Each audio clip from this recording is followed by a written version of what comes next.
তুমি কত সুন্দর, কি করে বুঝাই আল্লাহ, কোন ভাষা পাই না খুঁজে, তোমার তুলনায় তুমি নিজে, তোমার তুলনায় তুমি নিজে।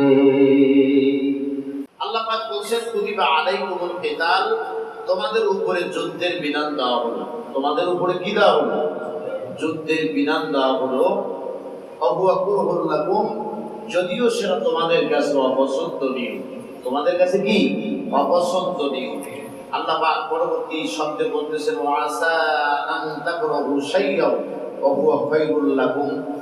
আল্লাহ রাব্বুল আলামিন বলেন যদিও তোমাদের নিকটে উহা অপছন্দনীয়, সম্ভবত তোমরা যা পছন্দ করো না সেটাই তোমাদের জন্য কল্যাণকর। সেটাই কি তোমাদের জন্য কল্যাণকর।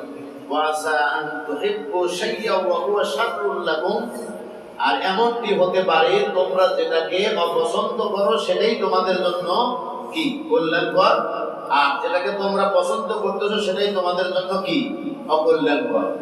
আল্লাহ রাব্বুল আলামিন বলছেন প্রকৃত ব্যাপার হলো আল্লাহু ইয়ালামু ওয়া আনতুম লা তা'লামুন। প্রকৃত ব্যাপার হলো আমি যা জানি আসলে তোমরা তা জানো না। আমরা কি আসলে কিছু জানি? আমরা জানি কোনটা ভালো মন্দ তিনিই তো জানেন। আপনার একটা বাচ্চাকে যদি স্কুলে ভর্তি করে দেন, যদি আপনি যত বড় পাণ্ডিত্য অর্জন করা মানুষ হন না কেন, আপনার বাচ্চাকে গিয়ে নিয়ে এই কথা বলেন, টিচারকে গিয়ে এই কথা কেউ বলে যে আমার ছেলে সবই বোঝে, আপনার বোঝানোর দরকার নেই, এই কথা বলে কেউ? পরিশেষে গিয়ে হাত ধরে বলে স্যার আমার ছেলেকে আপনার হাতে দিলাম, আপনি আপনার ইচ্ছা মতে যেটা ভালো সেটা আপনি তাকে শিক্ষা দিবেন, আর যেটা খারাপ তার থেকে কি করবেন? বিরত রাখবেন। ঠিক কিনা বলেন? আমাদের সৃষ্টি করেছেন কে? দুনিয়ার এই সামান্য কাজে আপনি মানুষের মতকে গুরুত্ব দিলেন, আর আল্লাহ রাব্বুল আলামিন আমাদের সৃষ্টি করে বলছেন যে যেটা তোমাদের জন্য কল্যাণ দিছি এটা তোমরা অকল্যাণ মনে করতেছো, আর যেটা তোমাদের জন্য অকল্যাণ সেটাকেই তোমরা কল্যাণ মনে করতেছো। প্রকৃত ব্যাপার হলো আসলে তোমরা যা চিন্তা করতেছো এই ব্যাপারে আমি যা জানি তোমরা তা জানো না। সুবহানাল্লাহ বললেন না? আল্লাহর কথাটা স্পষ্ট কিনা বলেন? আল্লাহ বলতেছেন আসলে ব্যাপার তোমরা আসলে বোঝোই না যে কি আমি আল্লাহ তোমাদের উপরে দিয়েছি। এখন আমার প্রশ্ন আপনাদের কাছে, আল্লাহ রাব্বুল আলামিন তিনি আমাদের জন্য কেতালকে খরচ করলেন, এই আয়াত দিয়ে কি খরচ করলেন? কেতালকে, যুদ্ধকে খরচ করলেন। এখন আপনারা বলতে পারেন এখন তো বিশ্বে নট অনলি বাংলাদেশ, সারা পৃথিবীতে যদি যুদ্ধ সংক্রান্ত জিহাদ সংক্রান্ত কোনো কথা আসে সেখানে না জেনে না বুঝেই মানুষ সেখানে কি অঘোষিত সঙ্গীত গন্ধ পাওয়া যায় এবং অঘোষিত সেখানে উপপ্রভাতের গন্ধ পাওয়া যায়। আসলে তারা জিহাদ সম্পর্কে তারা পড়েই নেই, জিহাদ সম্পর্কে তারা বোঝেই নেই। প্রিয় ভাই সব, জিহাদকে আল্লাহ রাব্বুল আলামিন ফরজ করেছেন। ফরজ মানে কি? আবশ্যকীয় বিষয়, যেটাকে অস্বীকারী কাফের হবে। কি হবে? কাফের হবে। শরীয়তের বিধান অনুযায়ী প্রধানত কোনো যদি কারণ থাকে সেই কারণ উদ্ঘাটন করে দেখা যায়, আমরা পর্যালোচনা করলে আমরা বুঝতে পারি জিহাদ সর্বসম্মত ক্রমে জিহাদ হলো ফরজে কিফায়া।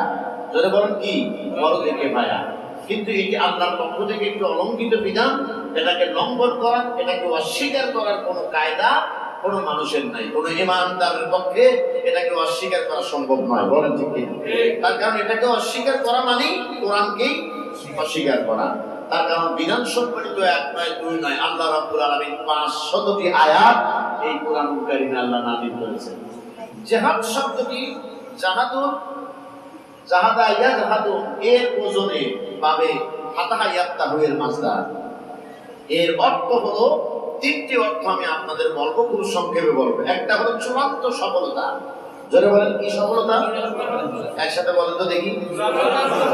চূড়ান্ত সফলতা। চূড়ান্ত সফলতা কেন বলা হয়েছে? একটা ছাত্র যখন সারা রাত জেগে পড়ে, দিনে পড়ে, প্রাইভেট পড়ে, ক্লাসের পড়া পড়ে, সবকিছু পড়ার পরে সে তার পরীক্ষায় যখন সে শুরু করে পরীক্ষা দেওয়ার জন্য, রেজাল্ট বের হলে তার একটা কাঙ্ক্ষিত একটা রেজাল্ট পায়, সেই রেজাল্টকে বলা হয় চূড়ান্ত সফলতার ফল। কথা কি বুঝতে পারছেন? 2 নম্বর জিহাদ শব্দের অর্থ হলো কষ্ট স্বীকার করা। কি স্বীকার করা? কষ্ট স্বীকার করা। সেই কষ্টটা কিসের? এখন দেখবেন যারা নামাজি ব্যক্তি বা যারা নামাজ মোটামুটি পড়ে, তাদের কিন্তু ফজর নামাজের জায়গা খুব কষ্ট হয়ে যায়। তাহাজ্জুদ তো দূরের কথা, তাহাজ্জুদের নামাজ কিন্তু সকলের পক্ষেই পড়া সম্ভব হয় না।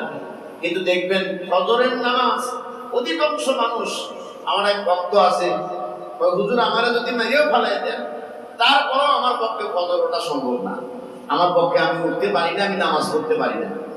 আমি বললাম এটা তোমার তো এইভাবে তোমার জীবনটাকে সাজালে তো হবে না। আল্লাহ দিয়েছেন ফজর নামাজের বিধান। যে ব্যক্তি ফজর নামাজ জামাতের সঙ্গে আদায় করলো আর এশা নামাজ জামাতের সঙ্গে আদায় করলো, আল্লাহ রাব্বুল আলামিন তাকে সারা রাত জেগে ইবাদত করলে যে সওয়াব, তার আমলনামায় সেই সওয়াব আল্লাহ দেন। ফজরের নামাজ এবং এশা নামাজের গুরুত্ব এতই জামাতের সঙ্গে পড়ার দেওয়া হয়েছে, তার কারণ হলো মুনাফিকরা এই সময় নামাজ পড়াকে খুব বেশি অপছন্দ করতো, মনে মনে ভাবতো যে এই সময় নামাজ পড়া খুব বড় বিব্রতকর ব্যাপার, এই জন্য তারা যাইতে পারতো না, তারা মিস করতো, তাদের কাছে খারাপ লাগতো। এই জন্য যে জায়গায় মুনাফিকদের অপছন্দ, আল্লাহ সেই জায়গায় পুরস্কার বেশি দিয়ে দিচ্ছেন।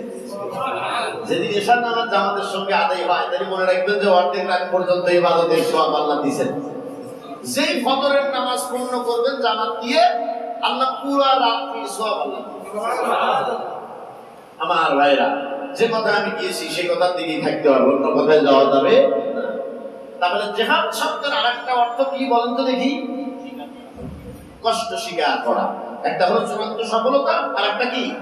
কষ্ট স্বীকার করা। সেই কষ্টটা হলো, যদি কোনো ব্যক্তি ফজর নামাজ পড়তে পারে না, ওই লোকটার জন্য উনি কেবলমাত্র জানে যে ফজর নামাজে ওঠা কত বড় কষ্টের বিষয়।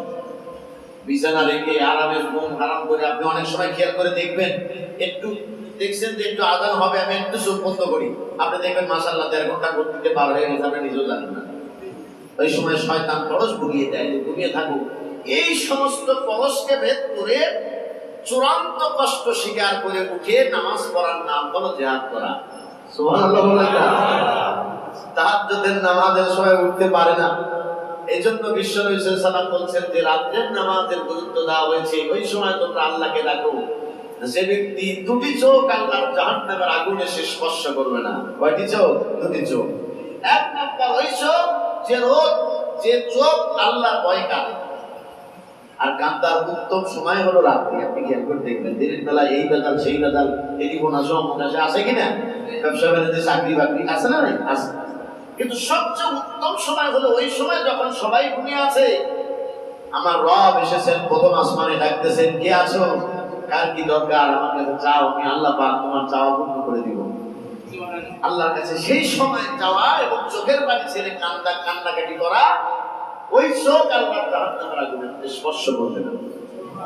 আর আরেকটি চোখ হলো যে চোখ আল্লাহ পাকের দ্বীন প্রতিষ্ঠার সংগ্রাম করার পরে যে ফল বের হয়, অর্থাৎ ইসলামী সরকার প্রতিষ্ঠা হওয়ার পরে সেই দেশ যারা পাহারা দেয়, সেই রাত্রি জাগা চোখ আল্লাহর জাহান্নামের আগুনে সে স্পর্শ করবে না। প্রিয় ভাই সব, আপনারা আমার দিকে খেয়াল করবেন, চূড়ান্ত কি করা? সফলতা। আর একটা হলো কি? প্রচেষ্টা করা। আর একটা হলো কি? কষ্ট স্বীকার করা। 3 নম্বর জিহাদের অর্থ হলো সংগ্রাম করা। এইটি হলো মূল জিহাদ। সেটি হলো কেমন? সেটা হলো একটা জিনিসকে কাঙ্ক্ষিত লক্ষ্যে পূর্ণ প্রতিষ্ঠা করার জন্য মহান রবের নির্দেশ ক্রমে সেটাকে বাস্তব রূপ দিতে গিয়ে যে সশস্ত্র সংগ্রাম করা হয়, তাকেই বলা হয় জিহাদ। কথা কি বুঝতে পারছেন? ভাই সব, এই 3টি অর্থে জিহাদের অর্থ আমি আপনাদের বললাম। ইমাম বুখারী শরীফে যিনি অত্যন্ত গুরুত্বপূর্ণ ভূমিকা পালন করেছিলেন বুখারী শরীফে, তার নাম কি? কারি কি বলেন তো দেখি, বলতে পারেন কিনা? ইবনে হাজার আসকালানী রাহমাতুল্লাহ আলাইহি, তিনি বলেছেন যে জিহাদের 2টি অর্থ। যেমন কয়টি অর্থ? 2টি অর্থ। একটি হলো খাস, একটি হলো আম, আর একটা হলো খাস। আম হলো ব্যাপকভাবে জিহাদ। আপনারা কি বুঝতেছেন কথাগুলো? ওনার বুঝতে কষ্ট হচ্ছে আপনাদের, তাই না? আম একটি হলো আম অর্থ, আর একটা খাস অর্থ। আম অর্থ হলো ব্যাপক, আর খাস অর্থ হলো কি? বিশেষ অর্থ। আম অর্থে জিহাদ করা হয়েছে সেটা হলো আল্লাহ রাব্বুল আলামিন কর্তৃক যত বিধিবিধান দেওয়া হয়েছে সমস্ত বিধিবিধান মানার জন্য, শয়তানের সকল কুমন্ত্রণা থেকে বাঁচার জন্য যে প্রচেষ্টা করা হয় সেটা হলো জিহাদের আম অর্থে ব্যবহৃত হয়। যেমন নামাজ ছেড়ে দেওয়া যাবে না, চুরি করা যাবে না, মিথ্যে কথা বলা যাবে না, জালিয়াতি করা যাবে না, ওজনে কম দেওয়া যাবে না, খাদ্যে ভেজাল দেওয়া যাবে না, সুদ খাওয়া যাবে না, ঘুষ খাওয়া যাবে না, জেনা ব্যভিচার সমস্ত কিছুর বিরুদ্ধে যে নিজেরা প্রচেষ্টা চালানো হয় তার নাম হলো জিহাদ। বলো আল্লাহু আকবার। আমার মন চাচ্ছে যে আমি এই কাজ করবো, কিন্তু না, এটা শরীয়তে নাই, আমার নবীজি করেন না, সুতরাং এটি করা যাবে না। খাস অর্থে কেন, আর খাস অর্থ হলো বিশেষ কোন কারণে দিন প্রতিষ্ঠার জন্য আপনার সেটা সুনির্দিষ্ট পন্থায় জিহাদ করে ইসলামকে বিজয়ী করার নাম হলো জিহাদ করা। আমার ভাইয়েরা, আল্লাহ রাব্বুল আলামিন বললেন সেই কিতালকে, সেই যুদ্ধকে, সেই জিহাদকে তোমাদের জন্য ফরজ করা হয়েছে। কি করা হয়েছে? ফরজ করা হয়েছে। কুতিবা ব্যবহার করা হয়েছে, ফরিদা ব্যবহার করেন নাই। আল্লাহ লিখিতভাবে ফরজ করেছেন। আপনারা জানেন যে লিখিত জিনিসের গুরুত্ব অনেক বেশি। বেশি না কম? লিখিত জিনিসের গুরুত্ব কিন্তু অনেক বেশি। তার কারণ মৌখিক জিনিসের স্বীকৃতি সাধারণত উল্টা পাল্টা হয়, কিন্তু লিখিত জিনিসের স্বীকৃতি কি হয়? গ্রহণযোগ্যতা পায়। আল্লাহ রাব্বুল আলামিন বলেন কুতিবা আলাইকুমুল কিতাল, তোমাদের উপরে লিখিতভাবে কিতালকে ফরজ করা হয়েছে। বলেন সুবহানাল্লাহ। যদিও তোমরা মনে করতেছো যে এই ভেজা, এটা করা ঠিক না, এমনি তো নামাজ পড়লে আল্লাহর জান্নাতে যাওয়া যাবে, জিকির আজকার করলেই তো জান্নাতে যাওয়া যাবে, তাসবিহ তাহলিল করলেই তো জান্নাতে যাওয়া যাবে, কিন্তু আল্লাহ পাক বলছেন তোমরা এটাকে অকল্যাণ মনে করতেছো, বস্তুতপক্ষে এর ভিতরে কল্যাণ লুকিয়ে আছে। বলেন আল্লাহু আকবার। তার কারণ তোমরা যদি এটি করো তাহলে তোমাদের জন্য আমি আল্লাহ রাব্বুল আলামিন এই দুনিয়াতে সম্মান, ইজ্জত সবকিছু আমি আল্লাহ তোমার জন্য রেখে দিয়েছি। সুবহানাল্লাহ। আর যদি এটাকে তুমি অপছন্দ করো, ঘরের ভিতরে ইবাদত বন্দেগী করি যদি তুমি সফলতা পেতে চাও, তাহলে গোলামীর জিনজিরে আবদ্ধ হতে হবে, যা বর্তমান বিশ্বের মুসলমানদের দৃষ্টান্ত। বলেন ঠিক কি? মুসলমানরা যত বেশি সহজে জান্নাতে যাওয়ার চেষ্টা করছে, তত বেশি মুসলমানরা বিপদগ্রস্ত হয়েছে। যত বেশি মুসলমানরা তাদের কাঙ্ক্ষিত লক্ষ্য থেকে দূরে সরে গেছে, তত বেশি বহির্বিশ্বের শত্রুরা মুসলমানদের, বিধর্মীরা, ইহুদি, খ্রিস্টান, নাসারা যারা আছে, এরাই মুসলমানদেরকে তারা বিভিন্ন রকম অপবাদ দিয়েছে। আমার ভাইরা, সুতরাং আল্লাহ রাব্বুল আলামিন বলেন বান্দারে, তোমরা যেটাকে অকল্যাণ মনে করো, হতে পারে সেটাই তোমাদের জন্য কল্যাণ। এটা তোমরা অকল্যাণ মনে করো না, কেননা তোমরা যদি জিহাদ করো, তোমরা যদি সংগ্রাম করো, তাহলে আমি আল্লাহ রাব্বুল আলামিন তোমাদেরকে এই দুনিয়াতে তার ফল হিসেবে আমি আল্লাহ পাক কর্তৃত্ব দিব, তোমাদেরকে ধন সম্পদ দিব, গনিমতের মাল দিব, সবই দিব। বিনিময়ে আমি আল্লাহ রাব্বুল আলামিন পরকালে তোমাদের জন্য জান্নাত দিয়ে দিব। বলেন সুবহানাল্লাহ। অনুরূপভাবে যদি তোমরা এটা না করো, তাহলে তোমাদের জন্য বিপদ অনিবার্য। তার কারণ তোমাদের গোলামীর জিনজিরে বন্দী করা হবে, মানুষের গোলামি তোমাদের দুনিয়াতে করতে হবে, তোমরা বাঁচতে পারবে না। আল্লাহ রাব্বুল আলামিন সে কথা আমাদের বুঝাইতে যা বললেন, আমি যা করলাম মনে করেছি, যেহেতু তুমি ছাত্র, এই দুনিয়ার ক্লাসরুমে, দুনিয়া হলো আমাদের জন্য ক্লাসরুম, মুহাম্মদ সাল্লাল্লাহু আলাইহি ওয়াসাল্লাম হলেন আমাদের শিক্ষক, আর আমাদের সিলেবাস হলো কোরআন। বলেন সুবহানাল্লাহ। আর আল্লাহ হলেন এক্সামিনার। কিয়ামতের কঠিন ময়দানে তিনি সেই রেজাল্ট প্রকাশ করে দিবেন, কেননা তিনি তো বান্দার খাতা যাচাই বাছাই করে দেখবেন। দেখার পরে তিনি যে রিপোর্ট দিবেন, ওই রিপোর্ট যদি তোমার জন্য কল্যাণকর হয় তবেই তুমি জান্নাতে যাবে, আর যদি অকল্যাণকর হয় তাহলে তোমার জাহান্নামে যেতে হবে। সেখান থেকে বাঁচানোর মতো কোনো শক্তি, সেখান থেকে তোমাকে রক্ষা করার কোনো শক্তি আসমানেও নাই, জমিনেও নাই। কোন মানুষের পক্ষে সেদিন তোমার পক্ষে দাঁড়ানো সম্ভব নয়। সেদিন তোমার পক্ষে তুমি কেবলমাত্র তোমার আমল দিয়ে আমি আল্লাহর কাছে তুমি সেদিন ভালো মন্দ ফল পাবি, নচেৎ তোমাকে বাঁচানোর মতো কোনো অন্য তৃতীয় কোনো পক্ষ সেদিন আমার কাছে দাঁড়াতে পারবে না। বলেন ঠিক কিনা? এই বিশ্বাস কি আপনাদের আছে? অবশ্যই আমাদের থাকা দরকার। করে অবশ্যই আমরা কোরআন সুন্নাহ থেকে তা পাই। আমার ভাইরা, যদি কোনো ব্যক্তি জান্নাতে যেতে চায়, যদি কোনো ব্যক্তি মহান রবের জান্নাতে যেতে চায়, সেই মহান রব্বুল আলামিন যে জান্নাত দিবেন, সেই জান্নাতে যাওয়ার জন্য আল্লাহ রাব্বুল আলামিন কিছু বিধান দিয়েছেন।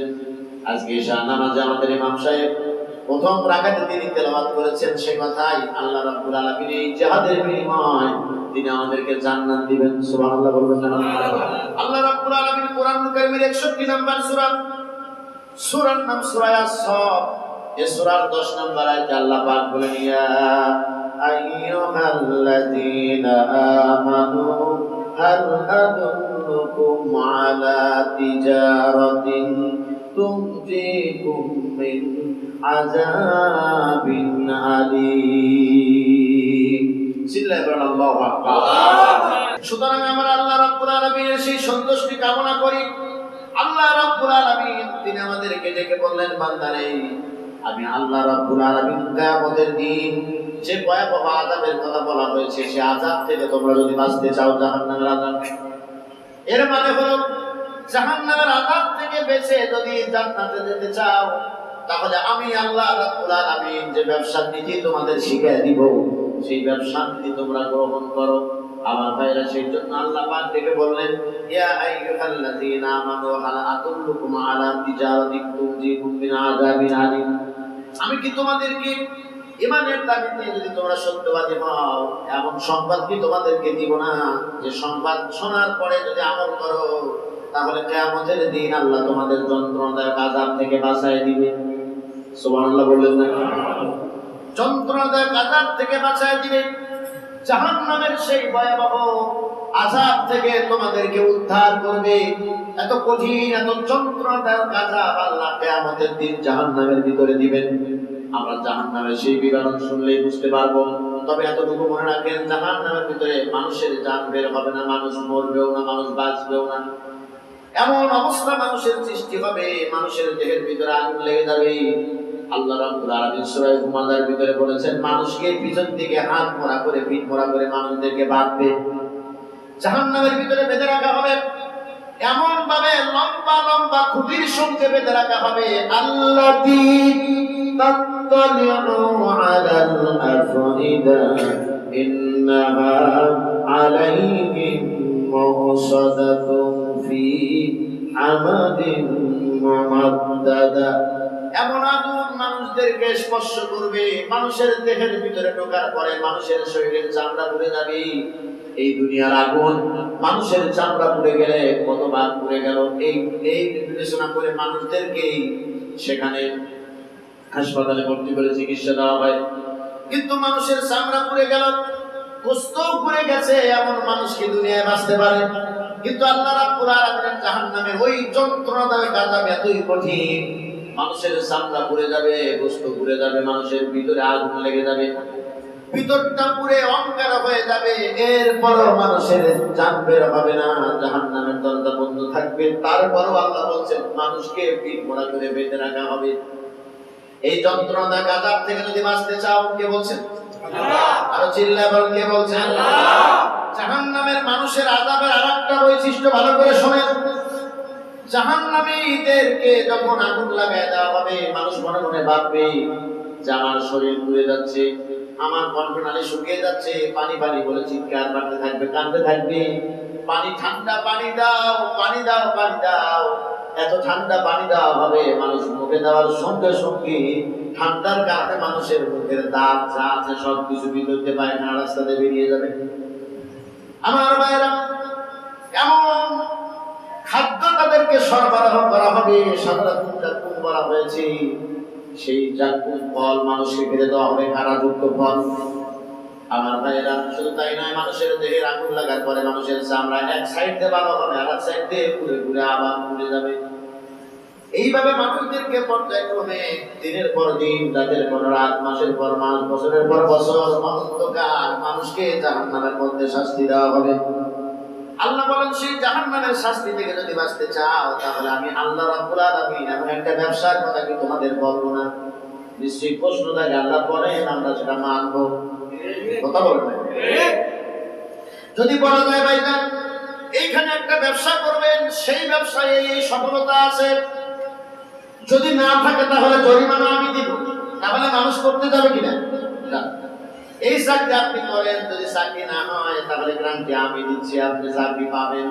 দেখবেন যে মন চায় সেই যথেষ্ট করার চেষ্টা করবে।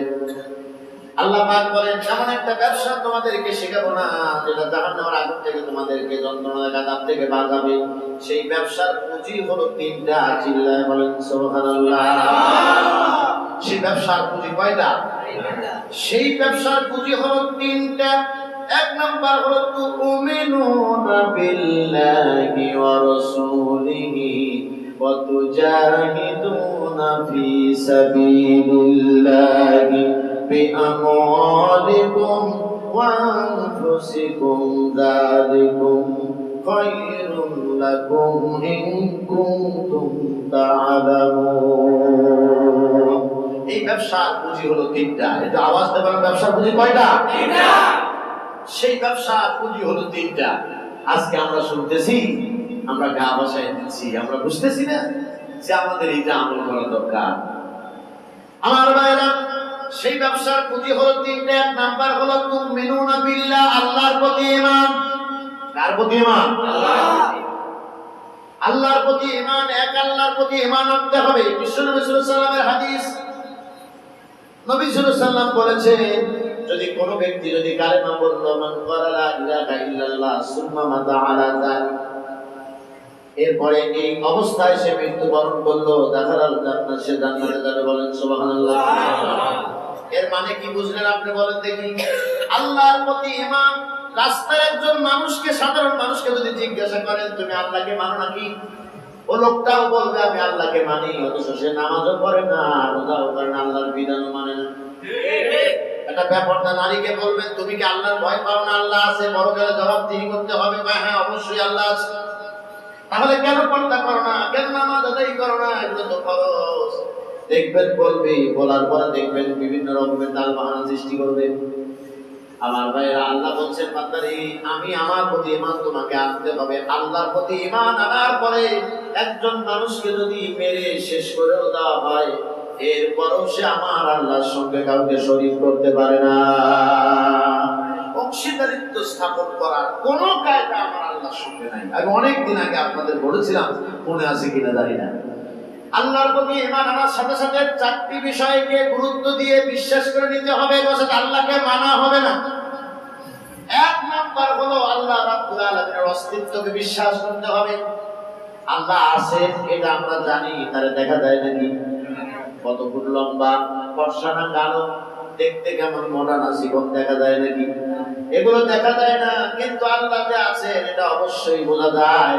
কেননা সূর্য পূর্ব থেকে ওঠে পশ্চিমে যায়, আজ পর্যন্ত পশ্চিম থেকে কেউ ধরে রাখতে পারে না। বৃষ্টি হচ্ছে, অনবরত বৃষ্টি হচ্ছে, বন্ধ করার ক্ষমতা কারো নাই। বাতাস প্রবাহিত হচ্ছে, বন্ধ করার ক্ষমতা কারো নাই। সূর্য আলো দিচ্ছে, দ্বিতীয় কোন খোদা থাকলে অবশ্যই গোলমাল লেগে একদিন বন্ধ হয়ে যেত। আর সূর্য উঠতো না, এইভাবে কিয়ামত পর্যন্ত মামলা চলতে থাকতো, কেউ চালাতে পারতো না। বলেন ঠিক কিনা?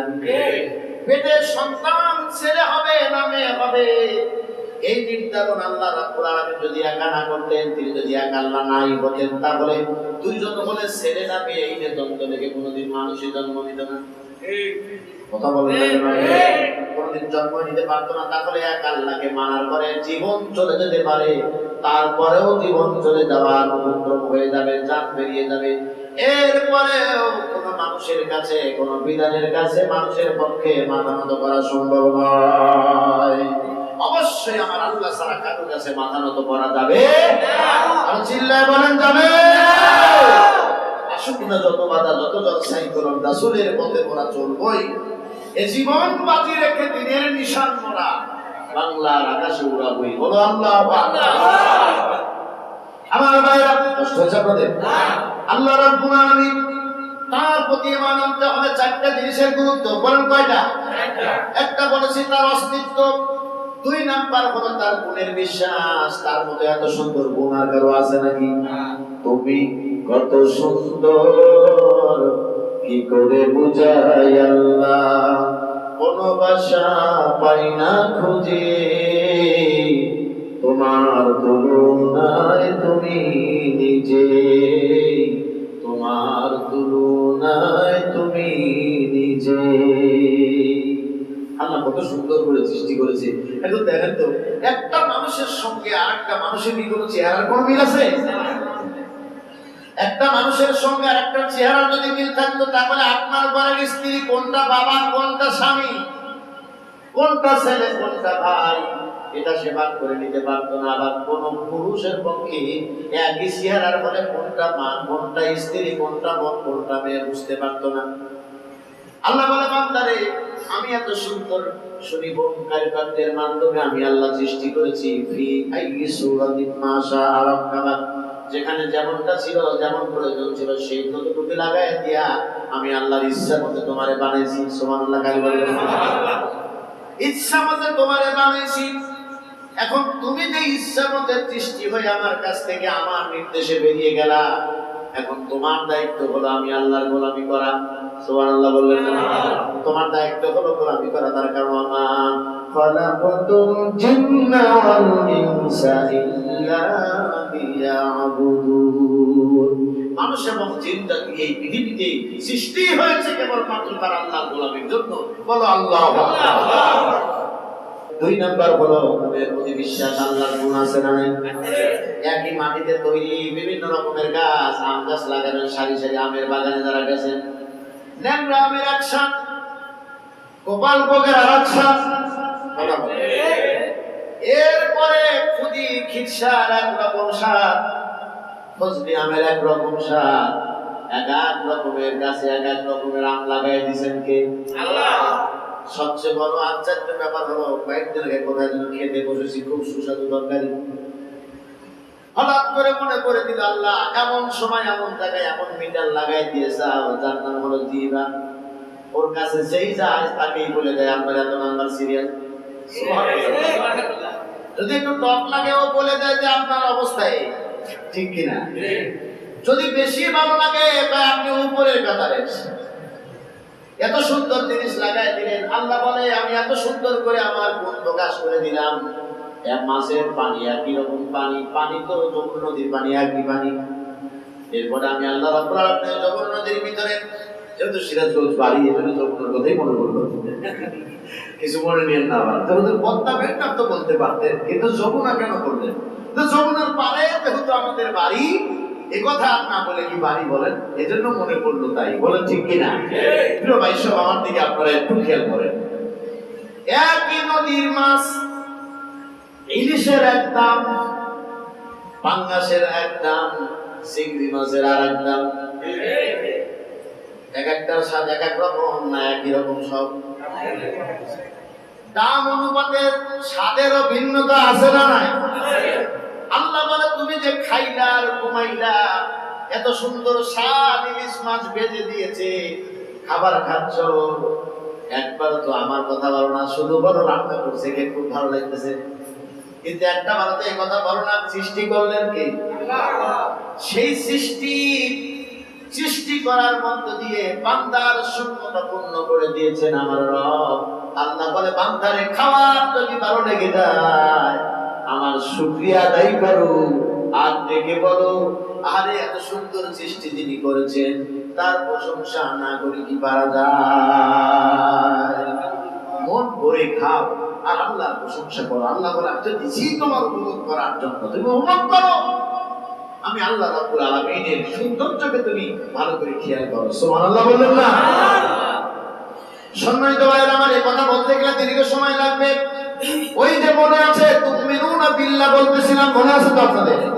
আল্লাহর প্রতি ঈমান আনতে হলে প্রথমে আল্লাহর কিসের বিশ্বাস? অস্তিত্বের বিশ্বাস ভাই। দুই নাম্বার হলো বলেছিলাম গুণের বিশ্বাস, তিন নাম্বার হলো ক্ষমতার বিশ্বাস। এবার বলেন তো দেখি সার্বময় ক্ষমতার মালিক কে? আল্লাহ। হুয়াল আউয়াল ওয়াল আখিরু ওয়াত তাফিরু ওয়া হুয়া বিকুল্লি শাইইন আলিম। তিনি শুরু, তিনি শেষ, তিনি গোপনীয়, তিনি প্রকাশ্য, মাঝখানে কোনো দালাল নাই। কথা বল না কেন? আছে নাকি? অনেক সময় আমার দেশে উল্টা পাল্টা নীতি। অপরাধ করেছে মানুষ, যা হুজুরকে বলে হুজুর একটু দোয়া করেন, আমি এই গুনাহ করেছি। আরে জাহেল, তুমি তো বোঝোই নাই। হুজুর আমি গুনাহগার, আমার দোয়া কবুল হবে না, আপনারটা কবুল হবে। আরে বোকা, তুমি তো বোঝোই নাই। গুনাহগার ব্যক্তির দোয়া সবচেয়ে বেশি আল্লাহর দরবারে কবুল হয়। আর কারণটা বলতে পারেন? বলুন, তার কারণটা বলতে পারেন?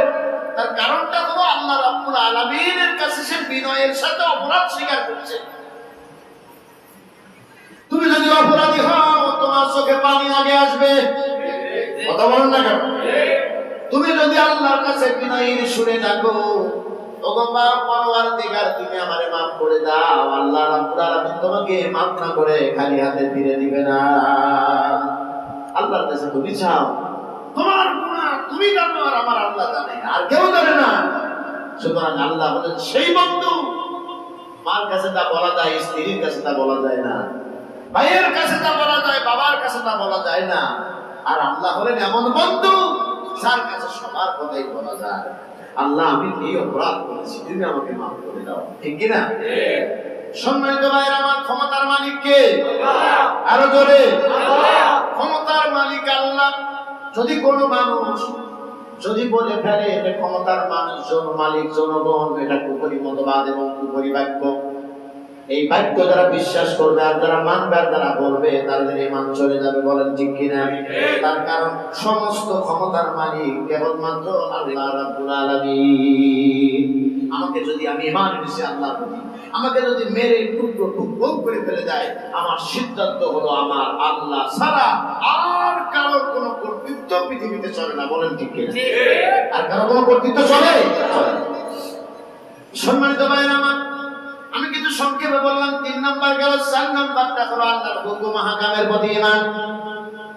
এই যে কোরআন 30 পারা আল্লাহ রাব্বুল আলামিন কোরআন দিয়েছেন, এই কোরআনকে মানতে হবে, এই কোরআনের বিধিবিধানকে মানতে হবে, তবে আমার আল্লাহর প্রতি ঈমান আর পূর্ণতা পাবে।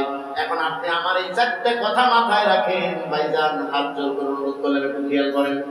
এই 4টে কথা মাথায় রাখেন আর মনে মনে চিন্তা করেন, আজ যারা বলতেছে যে আমরা আল্লাহকে মানি, এই মানি কথাটা বলার ভিতরে কত বড় জালিয়াতি লুকিয়ে আছে, কত বড় বিশ্বাসঘাতকতা লুকিয়ে আছে। আল্লাহকে মানে অথচ আল্লাহর হুকুম আহকাম মানে না, মানে মানুষের তৈরি করা আইন। আল্লাহকে সিজদা করা বাদ দিয়ে চলে যায় মাজারে সিজদা করতে, আল্লাহকে সিজদা করার পরিবর্তে মানুষের কাছে মাথা নত করে। এরাই আবার বলে আমরা আল্লাহকে মানি। এটা আল্লাহকে মানা নয়। আমার অনেক ওয়াজের ভিতরে উদাহরণ আছে, যে উদাহরণে কথা এসেছে তাও বলে দিই। ওই যে উদাহরণটা মনে আছে নাকি আপনাদের? দেখেন তো, আপনি বিবাহ করে নিয়ে এসেছেন বাসর ঘরে, স্ত্রীকে বলেন তুমি আমাকে কেমন ভালোবাসো? অনেক ভালোবাসি। স্ত্রী দেখে বলেছে স্বামী গো তুমি আমার জন্য কি করতে পারবে? বলে তুমি যা চাও আমি তাই দেব। এর মানে হলো কিছু বলবো না, এর মানে হলো যা সম্ভব নয় তাও দিতে চাই, কিন্তু আসলে কি সম্ভব? বলেন আসলে সম্ভব নয়। স্ত্রী আফসোস করে বলছে স্বামী গো যেহেতু সবই দিবা, আমার একটা বক্তব্য আছে। বলে কি? বলে বক্তব্যটা হলো আমি আমার আগে তোমার সঙ্গে বিয়ে বসার আগে একজনের সঙ্গে আমি একটু সম্পর্ক করছিলাম, প্রেম করছিলাম। এই প্রেমিকের সঙ্গে কথা বলার জন্য আমার মাসে একটা দিন দরকার। বাসর ঘরে বাসর রাত কাটাবে নাকি ঘর থেকে ছেলেটা বেরিয়ে আসবে, বেরিয়ে এসে বলবে এত বড় কাজ আমার কে করে দিল, এত বড় সর্বনাশ আমার কে করলো? যারে করে দিয়েছে একটা হাফ স্বামী আর একটা আছে, কথা বলে এরপর আরেকজন আছে আমার কাছে সময় চায়, তো মহাবিপদ, না জানি আগে কি করেছে, ঠিক কিনা বলে? এই চিন্তায় বাসর করবে না। সামান্য 3 কথার বউ এসে আপনার বাড়িতে একটু দাবি করলো, তাই পারলেন না। আর আপনি আল্লাহর জমিনে থাকেন, আল্লাহর নিয়ামত ভোগ করেন, আল্লাহর দেওয়া সমস্ত নিয়ামত রাতে আপনি খান, আর আল্লাহর আইন বাদ দিয়া এক জায়গায় নামাজ পড়েন আর বাইরে দেয়া মানুষের আইন মানেন। এর সে বড় জালিয়াতি এরকম বান্দা বান্দির আমার আল্লাহর দরকার নাই। ওইরকম স্ত্রী যেমন দরকার নাই, এরকম বান্দা বান্দির মতো মানুষ রূপী শয়তানও আল্লাহর দরকার নাই। আল্লাহকে মানতে হলে পুরোপুরি মানতে হবে। মনে আছে তো আপনাদের? কোথায় রাখছি বলেন তো দেখি। যদি তোমরা জান্নাতে যেতে চাও আর যন্ত্রণাদায়ক আযাব থেকে বাঁচতে চাও, তাহলে তোমরা 3 দফা কাজ করবে। 1 নাম্বার বলতেছিলাম ঈমান আনবো কার প্রতি? আর চিল্লাবেন কার প্রতি? ঈমান আনবো আল্লাহর প্রতি। আর 2 নাম্বার হলো আল্লাহ রাসূলের প্রতি ঈমান আনবো। এখন রাসূলের প্রতি ঈমান আনা কি? নবীজির ভালোবাসা শুনে এদিকে খেয়াল করেন, নবীজির উহুদের যুদ্ধের কথা শুনে চোখের পানি ছেড়ে যাওয়ার মানুষের অভাব নাই। তাইফের আঘাত শুনলে মানুষ চোখে পানি রাখতে পারে না। আমার এলাকায় একটা মাহফিল হয়, একটা মাহফিলে আমি করি, সেই মাহফিলে আমার আপনজনরা বলে শুধু নবীর কাহিনী বলবা আর চোখে পানি রাখতে হবে। আমি বললাম বাবাজি আজকের ওয়াজ কেমন লাগলো? আজকে ভালো লাগছে, কিন্তু এত পড়া কথা বলার কি দরকার, একটু কাহিনী বললে তো ভালো হতো। কথা বুঝতে পারছেন? নবীজি উহুদের ময়দানে দান পেয়েছে তা শুনলে কান্না আসে। নবীজি তায়েফ নগরে মার খেয়েছে তা শুনলে মানুষের অন্তরে আঘাত লাগে। ইজ্জত করতে যায় আর নবীজি আমার পাহাড়ের ভিতরে অবস্থান করেছে শুনলে চোখে পানি চলে আসে। আসে কিনা বলেন? নবীজি পেটের সঙ্গে পাথর বেঁধে নিয়ে যুদ্ধ করেছে তা শুনলে মানুষের হৃদয় ভরে যায়। কিন্তু নবীজি কেন পাথর বাঁধলেন, কেন দাঁত বাঁধলেন, কেন তাইফে মার খাইলেন, আর কেনই বা হিজরত করলেন, এই কথা বলতে গেলেই আমার দেশের মুসলমানরা বুঝতে পারে না। এত সুবিধাবাদী মুসলমান আমরা। আমার ভাইরা, নবীজিকে নেতা হিসেবে মানতে হবে। তার কারণ ভালো মন্দ যা কিছু প্রশিক্ষণ দেওয়া দরকার আল্লাহ রাব্বুল আলামিন আমার নবীর মাধ্যমে দিয়েছেন। তিনি আমাদেরকে প্রশিক্ষণ দিয়েছেন কিভাবে নামাজ আদায় করতে হবে। কথা বলেন না কেন? তিনি আমাদের প্রশিক্ষণ দিয়েছেন কিভাবে পিতামাতার ভূমিকা পালন করতে হবে। তিনি আমাদের প্রশিক্ষণ দিয়েছেন কিভাবে ব্যবসা করতে হবে। তিনি আমাদের প্রশিক্ষণ দিয়েছেন কিভাবে স্বামীর ভূমিকা পালন করতে হবে। তিনি আমাদের শিক্ষা দিয়েছেন কিভাবে অন্যায় প্রতিরোধ করে তুলতে হবে। তিনি শিক্ষা দিয়েছেন কিভাবে জালিমের বিরুদ্ধে দাঁড়ায় লড়াই করতে হবে। প্রত্যেকটা জায়গায় নবীর সুন্নাহ আছে না নাই? আর চিল্লাবান আছে না নাই? আমার ভাইরা, নবীজির প্রতি ঈমান দুটে গেল, মনে আছে তো? 3 নাম্বার হলো ওয়াতুজাহিদুনা ফি সাবিলিল্লাহি বিআমওয়ালিকুম ওয়া আনফুসিকুম যালিকুম খায়রুল লাকুম ইন কুনতুম তা'লামুন।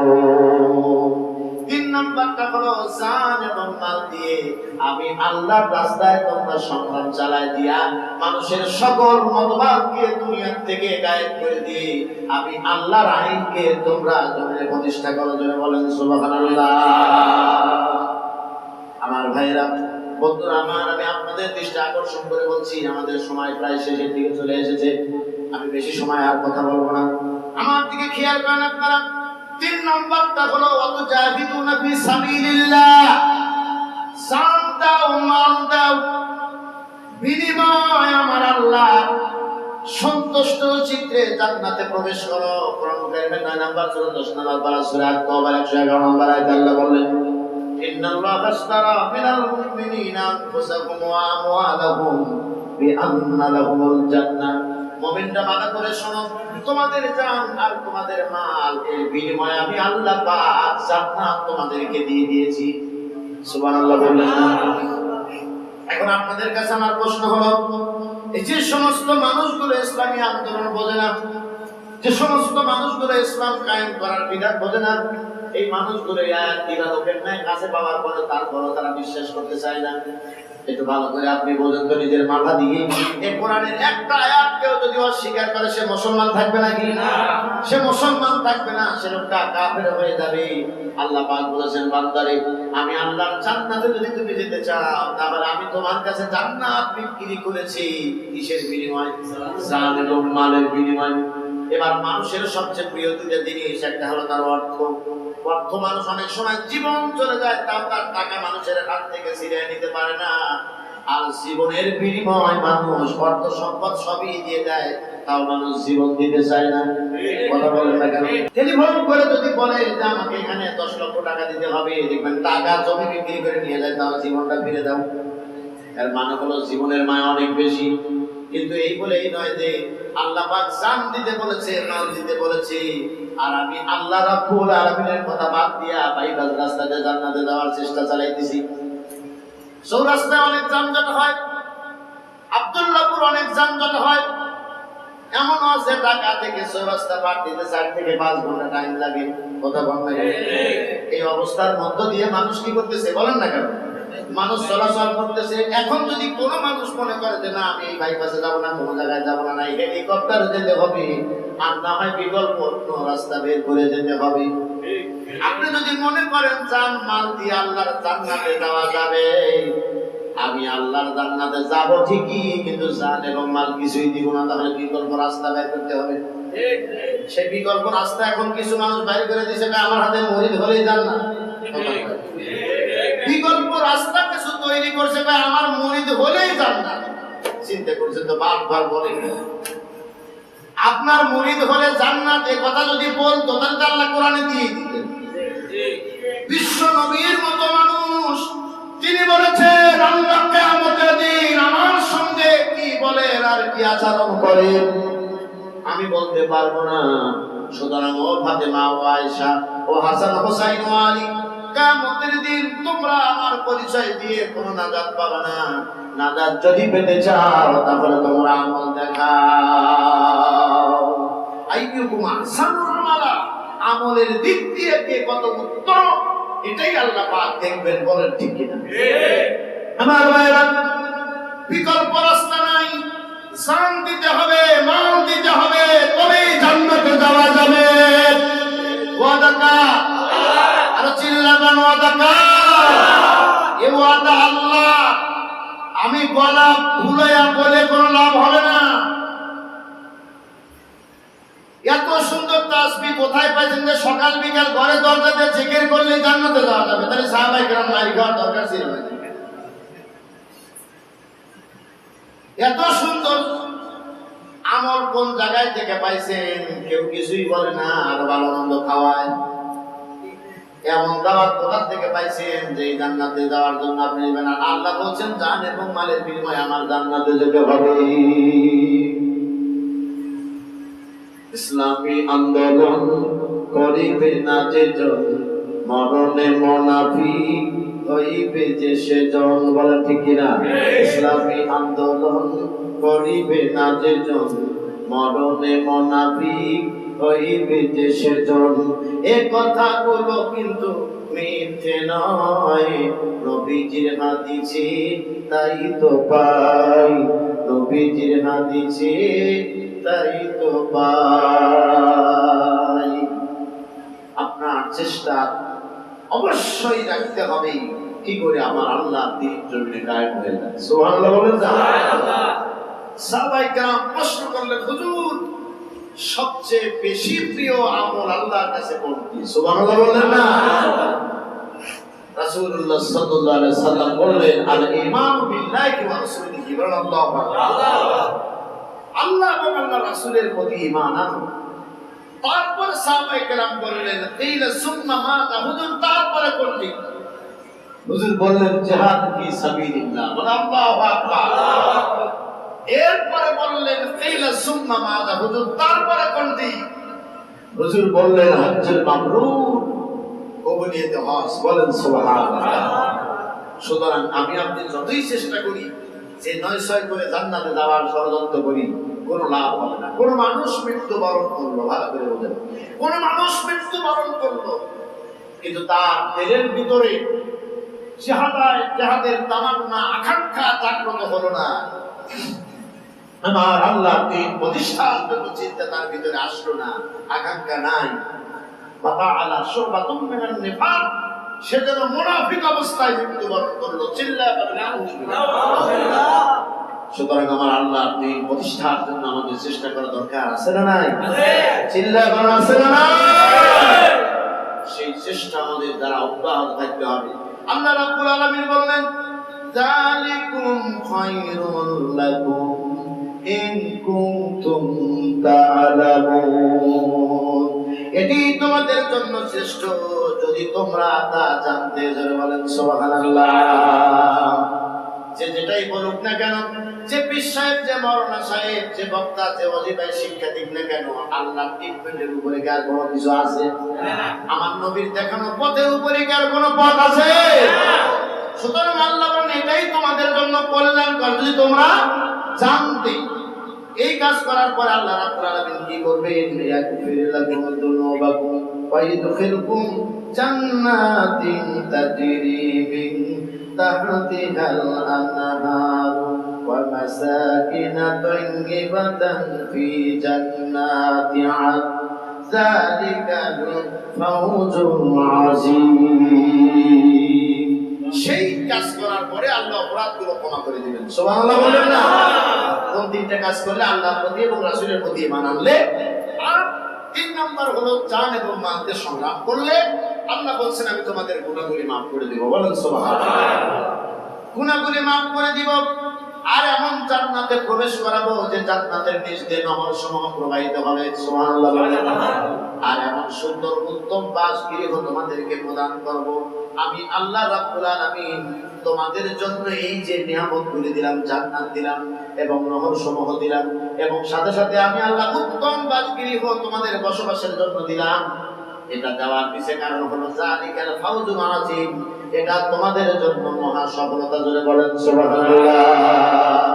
তোমরা যে দুনিয়ার বুকে আমার পথে চেষ্টা করেছো, সংগ্রাম করেছো, অত্যাচার নির্যাতন নিপীড়ন সহ্য করেছো, তার ফল হিসেবে আজকে আমি আল্লাহ এত সম্মানে তোমাকে ভূষিত করেছি। আল্লাহু আকবার। আমার ভাইরা, সুতরাং আজকের আলোচনার শিক্ষা হলো আমরা যা পেলাম, তাহলে আজকের পর থেকে আমরা এ ধরনের কোন কথা কেউ যেন না বলি যে ইসলামে জিহাদ বলতে কিছু নাই। এই কথা কোনো জাহেল বলে কিনা? বললে বলবেন যে তোমার তো জিহাদের পরিচয়, তোমার তো ভালো মন্দ কোনো জ্ঞান নেই। বলেন ঠিক না? প্রিয় ভাই সাহেব, আমরা আরেকটা শিক্ষা আজকে নিয়েছি, যত যাই কিছু করি জান এবং মাল না দিলে জান্নাতে যাওয়া সম্ভব না। আল্লাহ এই কথাগুলো আমাদেরকে বোঝার তৌফিক দান করেন। জোরে বলেন আমিন। আরো চিল্লায় বলেন আমিন।